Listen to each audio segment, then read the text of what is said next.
Voilà, je m'appelle André Reynard, je suis surtout quelqu'un qui habite dans l'unité Le Corbusier, c'est comme ça que ça a commencé.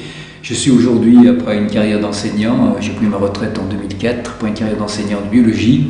Je suis aujourd'hui premier adjoint de la ville de Firminy et vice-président de Saint-Étienne Métropole. Et si on finissait l'église, chiche, et on se met à chercher les contacts, tous ceux qui sont concernés, l'Europe, la région, et puis on les invite, ça c'est du Dino Cinieri tout cuit, ben, ils viendront bien à Firminy, on ne va pas se déplacer, c'est normal qu'il y ait, parce que là il a le sens du pouvoir, et il se met dans le personnage très rapidement, et il avait raison, c'était à eux de venir, parce qu'on avait quelque chose d'extraordinaire, que les militants de l'association, Yves Perret d'ailleurs, les architectes et tout, avaient préparé le terrain, avaient déposé à nouveau un permis, que des gens comme Goven au niveau national le gardaient dessous pour le ressortir vite, s'il y avait un redémarrage, c'est-à-dire quelque part ils disaient que c'est pas fini.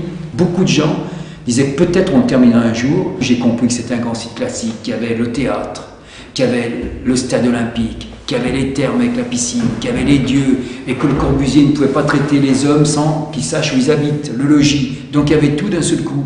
Et à partir de ce moment-là, c'était bien le signe qu'il fallait achever pour que ça ait un sens pour l'ensemble du quartier de Firminy-Vert, qui est un quartier populaire, remarquable, avec des qualités extraordinaires du point de vue disposition architecturale, mais en même temps du point de vue humain. Nous, ce qui nous intéressait, c'est la réflexion qu'il y a eu autour, que le Corbusier a validé de Charles Delphante, avec la charte d'Athènes, qu'ensuite le Corbusier, on sent bien qu'il a eu, même s'il était en fin de vie, il était vraiment heureux d'avoir un programme pareil, c'est un programme global où il avait tout à faire, donc, et qu'il terminait par une sorte de testament. Moi je le vois comme un testament, un objet testament, avec sa pyramide, son cube, avec son idée de l'homme qui s'élève. Enfin, il y a quelque chose dans cet objet qui a l'air de toucher, qui émeut finalement les gens, quelles que soient les couches de la société. Derrière toutes les théories d'urbanisme et d'architecture, il y a un véritable artiste, il y a quelqu'un à qui on donne un programme et puis qui le fait avec une sensibilité extraordinaire. Et il y a surtout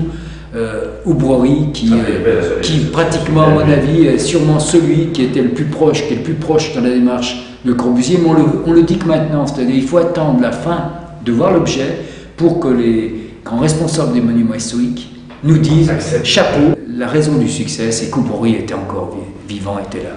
J'étais très content qu'Yves Perret soit dans l'équipe aussi, parce qu'Yves Perret m'avait expliqué comment fonctionnait le projet de l'église, de façon très poétique. Aline Duverger, que je connaissais moins, une femme tenace, sur qui on peut toujours compter. Finalement, on a trouvé tous les acteurs qui étaient pratiquement en phase au même moment, et ça, c'est quelque chose d'imprévisible. Et quand je regarde le chantier et l'église, et le Dino réagit de la même façon, il dit, oh ben ça, on nous l'enlèvera pas.